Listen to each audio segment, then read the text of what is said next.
Good afternoon, everyone. My name is Ricardo Cárdenas. I'm your host today for the webinar, The Secret of Top Producers, a webinar of RE/MAX University for Caribbean Central America. Today is Thursday, June 18th, 2015. As I said before, my name is Ricardo Cárdenas. I've been in real estate since 1979. I've been with RE/MAX since 1995. I am the co-owner of the master franchise of RE/MAX for Caribbean and Central America. Things that interest me are church, family, fitness, and motorcycles. So I will be your host today. I hope that you find this webinar enjoyable and that you learn a lot from this experience. We're going to do our best so that your time is very well invested here. Several of the people that we're going to talk about today are people that you know very well or know of at least. One is Steve Jobs, also Richard Branson, Oprah Winfrey, and Warren Buffett. What do these people have in common? Well, what they have in common is that they achieve extraordinary results. They are overachievers. They are superachievers. These are people that achieve the impossible. How is it that they do it? And how can we learn from these people to excel in our real estate career, to excel in our business? That's what we will discuss today. In other words, how can we produce a multiple of our current results with less stress and effort? A multiple of our current results. We don't want to increase our results by 10 or 20% or even 50%. We want to increase our commissions, our income, our results fivefold, tenfold. There are people that do it. How can we do it too? This is what we teach our RE/MAX members in Caribbean, Central America, and around the world. And also, we want to accomplish this with less stress and effort. Not much stress and effort. You know what? If stress was the key to success, it would not make any sense because we all know that stress can kill you. And if effort was the key to success, it wouldn't make much sense either because there are plenty of people that die poor and they have worked really hard all of their lives. So stress and effort is not the answer. What is the answer then? That's what we're going to study today. First, we're going to start with this little chart here. In the vertical axis, it is money, results, income, commissions, is the money that you make. Then on the horizontal axis, what I have here is a representation of all of the real estate agents in one city, in one market. Well, I have 7 smiley faces here, but it could be 70, it could be 700, it could be 7,000. It doesn't matter. The state of development of the city, of the market, is not relevant either. It can be an underdeveloped country, an underdeveloped market, very, very tiny, small town, someplace, lost somewhere. Or it could be a huge city like Chicago or New York, Mexico City, Sao Paulo. It doesn't matter. The logic is exactly the same. It works the same every time. And this, what's represented in the dashed line there, is the average income of these people. So I'm going to say that the average income of these people is, well, I have to choose a number. So I'm going to say $50,000 a year, just to make it easy. $50,000 a year, or that would be like $4,000 a month. So that's the average income of these people. Not a huge amount. These are people that, well, they are surviving, I would say. So you know what, money is so relative, and everything is relative, but money even more so. $50,000 a year is very little money for a lot of people. $50,000 a year is nothing. They will consider themselves broke, and it is a lot of money for other people. So I'm choosing that number just as an example, $50,000 a year. Okay, so that dashed line represents the average income of all of these people. It kind of gives the idea that everybody makes approximately the same amount of money. but that is not the case. Reality is more like this. There are 50% of the people in the market, 50% of real estate agents that don't make enough money to survive. These are the people that we see them come and go. We see that all the time. These are people that they don't even finish their first year in real estate, or they quit during this first or second year. Then there is a 30% of people that do relatively well. These are people that are stable individuals and they can be in real estate forever. But then there is that 10 or 20%, the top producers. What's their secret? How is it that they make so much more money than the rest of the real estate people in the market? But at the same time, they do not work harder and they are not very stressed out. So what's their secret? How do they do it? That's what this presentation is all about today. The main problem that people have is that they see the world like this. The world that they see is not very clear. It is not focused. That's how they approach the world, and that's how they see the real estate career as well. They do not fine-tune the details. They don't know exactly what's going on. It is not driving the real estate. It is not them driving the real estate career, but the real estate market driving them. So these are people that if the market is good, they tend to do well, and if the market is bad, they leave the industry. Well, that's not what we want. We want to do well regardless. We want to do well always, good markets and bad markets alike. So what is the difference then? Why is that? Well, the thing is that it is difficult to focus. For a lot of people, focus is a big challenge. That's why we say here, the key is not what you do, but what you don't do. In other words, we know what we need to do. The thing is that the problem is that we become distracted by so many different things, things that jump at us, that are, crying out for our attention, for our focus, for our time, for our energy. And we end up doing all of those things because they are urgent. That's the problem. The key is not what you do, is what you're not supposed to do. You're doing all of these things that you're not supposed to do. We will talk more about this. We will give you several examples of the things that most people end up doing that they should not be doing. Careful. I want to give you a warning here. We need to be careful because saying yes is easy. And you know what? The problem is that most people in real estate are nice people. So we have a hard time saying no to people. We don't want to upset anyone. We don't want to disturb anyone. Saying yes is so much easier. Now, the problem is that we say yes to interruptions, we say yes to bad clients, to bad buyers, to bad sellers, bad properties. We say yes to that friend that came around and, he wanted to have a cup of coffee and we ended up spending the entire afternoon with him or her. And that was a wasted afternoon. And now we feel bad about it because we know that, it's already Thursday and I haven't accomplished much during this week. Well, that's horrible. That's a bad feeling to have. We need to be very careful. Every time you say yes, question yourself. Should I be really saying yes to this? Is this a distraction or is this something that's going to get me closer to my results? So the most important word that you can learn in this business is no. And I'm going to explain this. You need to say no to buyers that are not serious, buyers that will never buy, buyers that are playing with you, buyers that have not been pre-qualified for a loan, buyers that don't have the money, buyers that don't have the authority to make a decision, buyers that are so insecure that they will never buy, buyers that they need to consult with their 7 siblings before they make a decision. Say no to those buyers. Also, sellers. How about sellers? How about that property that is overpriced?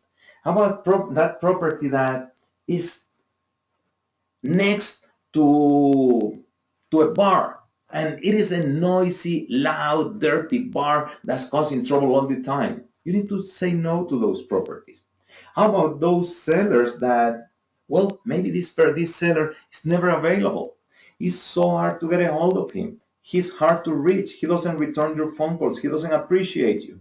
Say no to that person. How about the seller that doesn't want to pay full commission? Say no to that person. How about the seller that doesn't want to sign an exclusive listing agreement? Say no to those people. How about all of those distractions that come your way, and they are just simply distractions and fun things to do, like Facebook, for example. Yes, you know what, Facebook can be good for business in some way. It is good to devote a little bit of time to Facebook, but keeping it open all the time is not good. Close it. That requires self-discipline. So it is important that we learn to say no to all of these things. No is a very, very important word if you want to succeed in your real estate career. Now, there is an example in particular of Steve Jobs that always, gets my attention. Is that he said that every time that they were going to develop a brand new product, I'm going to say the iPhone, for example, when they were trying to develop the iPhone and they came to the design table, all of his engineers, his product designers came to him with all of these wonderful ideas. They were not bad ideas. They were beautiful ideas. I mean, you can imagine. They're smart people, very well educated, savvy, and they know, and they are after, all of the coolest things, and they know what's trendy in the market and all of that. And Steve Jobs was faced with this challenge. And he said, the main thing that I did is say no to 99% of the ideas that were thrown at me. I focused on the basics, on the simple, on the main thing that truly is what our customer wanted. And that's how they developed the iPhone. That's how they developed the iPad. That's how they came up with so many beautiful products. So his main job, he said, was to weed out all of those good ideas, tempting ideas that were not the main focus of what the iPhone had to be. And that's how the iPhone became a revolution around the world, really. Then there is another person that's very interesting because he gives a very, very similar piece of advice. Is Warren Buffett. Warren Buffett, well, he's not particularly known for his ownership of one particular company, but he's known as an investor. This is a person that, he's one of the biggest multimillionaires in the history of humanity. And he says that somebody asked him, because he was giving a presentation, a speech for a university in the United States. And during the presentation, somebody asked him, so what's the main piece of advice that you can give me, that you can give us? How is it that you make so much money? And he said, after thinking for a moment, he said, you know what? It's not what I do. It is more what I don't do. In other words, he said, of every 100 things that are crying out for my attention, I say no to 99 things. Wow, that is interesting, huh? And you know what? This could sound very materialistic to some people. This could sound like, oh, all we care is about money. No, it's not like that. As a matter of fact, the opposite is true. And I'm going to give you an example.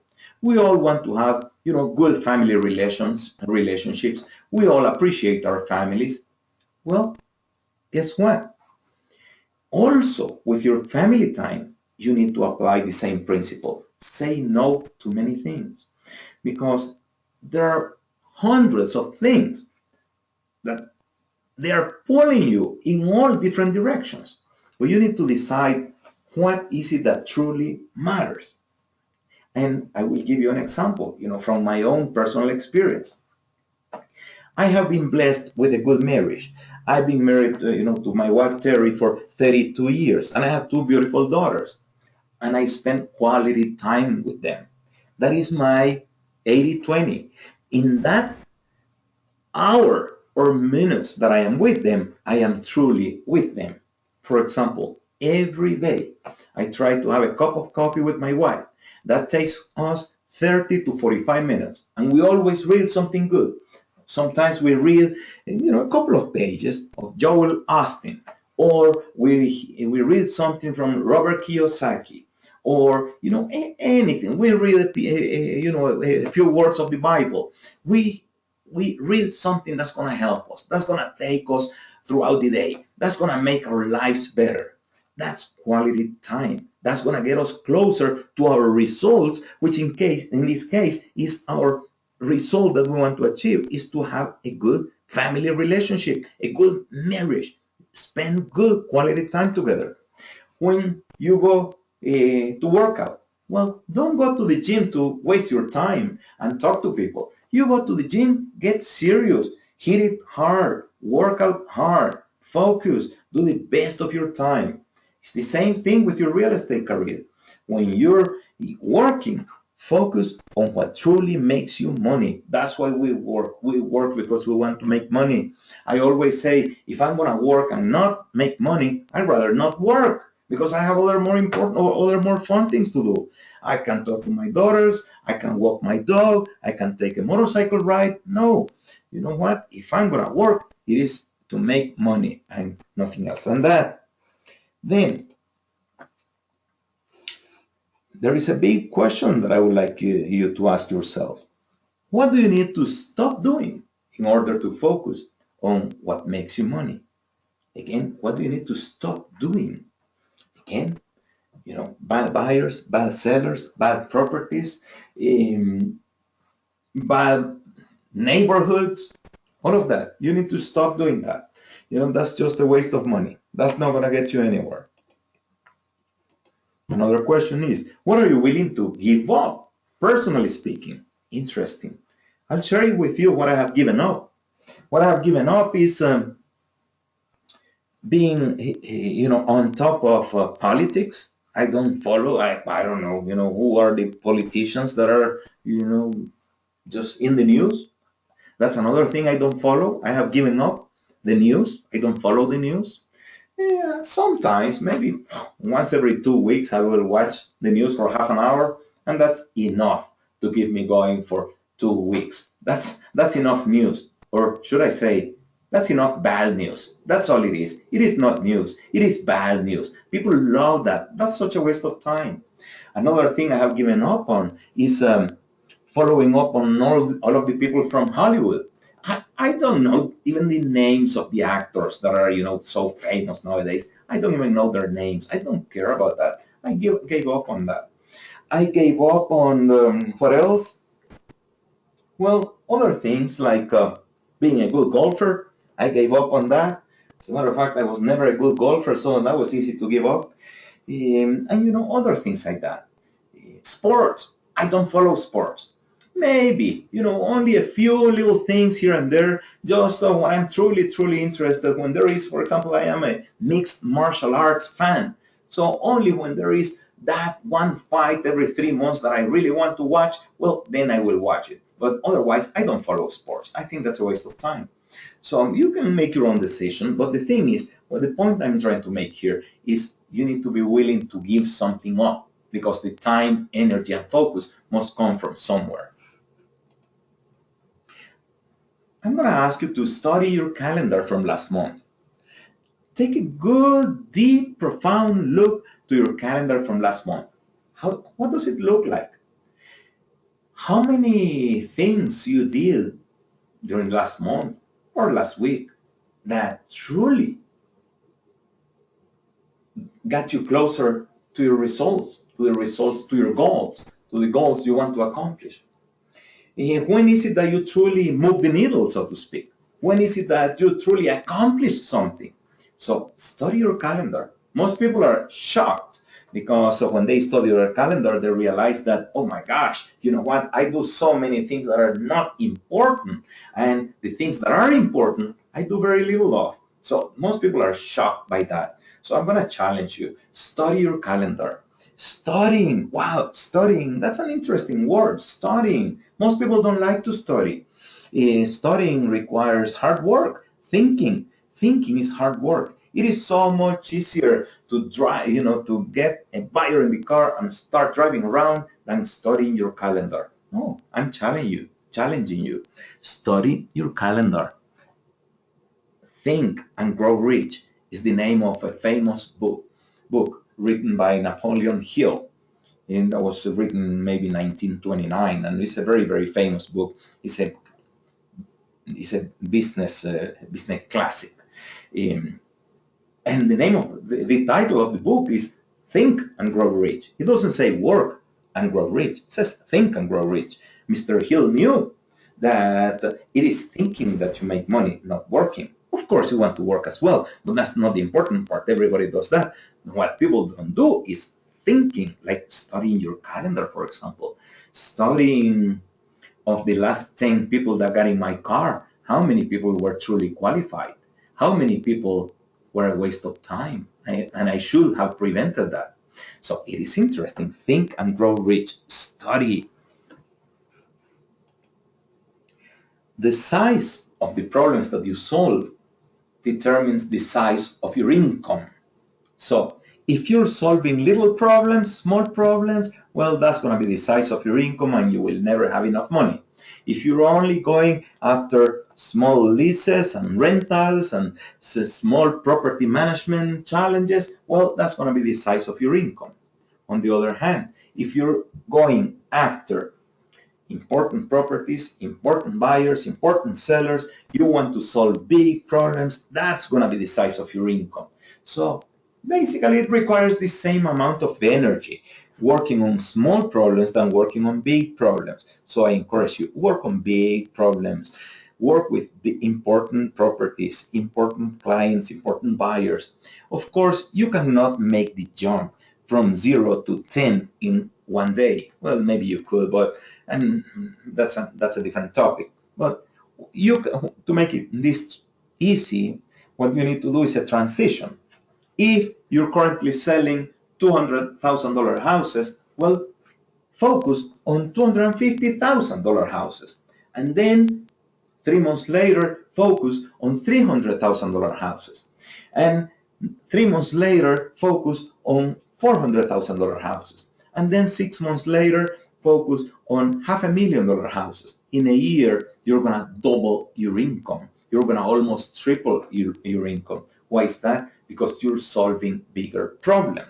And if you solve bigger problems, you're going to receive a bigger income. What do we need to focus on? I already spoke a lot about what we don't want to focus on, what we don't want to do, what we don't want to devote time to. But, well, we need to do something, don't we? At the end of the day, we have to do something to make money. So what do? Focus on the vital few. What's interesting is that every profession in the world has a few things that truly accomplish results. The physician, the carpenter, the artist, the finance person, the salesperson, the entrepreneur, the public speaker, all of these people, there are only a few vital things that they need to do. I call this the vital few. This is a term that I learned from Darren Hardy.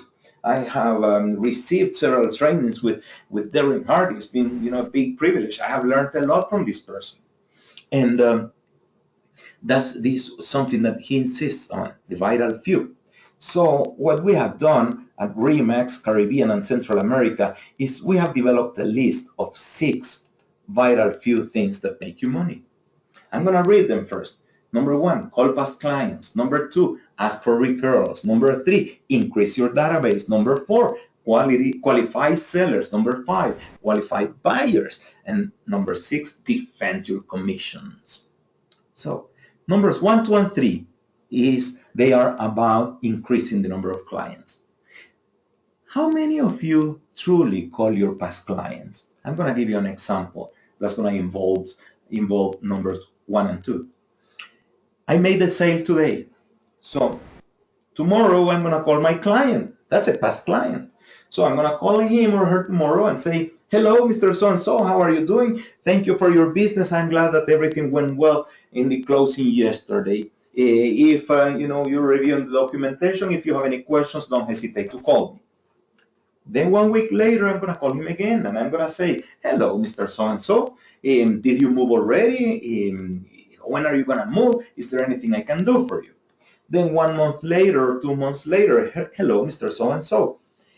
Did you meet your neighbors? How are you enjoying your new house? You know what? It was such a good experience working with you and your family. Then 6 months later, you call them again. Before Christmas, before the holidays, you call them again just to say hi. And also, number two, by the way, Mr. So-and-so, since you're so happy with your house and you're enjoying your neighborhood, your new neighborhood, and you seem to be happy with the service that I provided, so would you mind giving me the name of 5 people that you know that I can add, number three, to my database? I would love to call these people. I would like to send them an email. I promise I'm going to give them the best possible service. I'm going to make you look good. I will never make you look bad. So that's how you work numbers 1, 2, and 3. How many people do it? How many real estate agents do it? Very few. I can assure you, very few people. What people do is they go after the next client. They forget that the previous quality is more important than the next client. Because why? Because the previous quality is the previous client is already a qualified client, a happy client that's going to refer you more people. And new clients that are referred by an old client are better clients than the ones cold lists that you get from the internet. So that's how you work numbers 1, 2, and 3. Then number 4, qualify your sellers. Ask all the top questions to your sellers. Why do they want to sell? When do they have to move?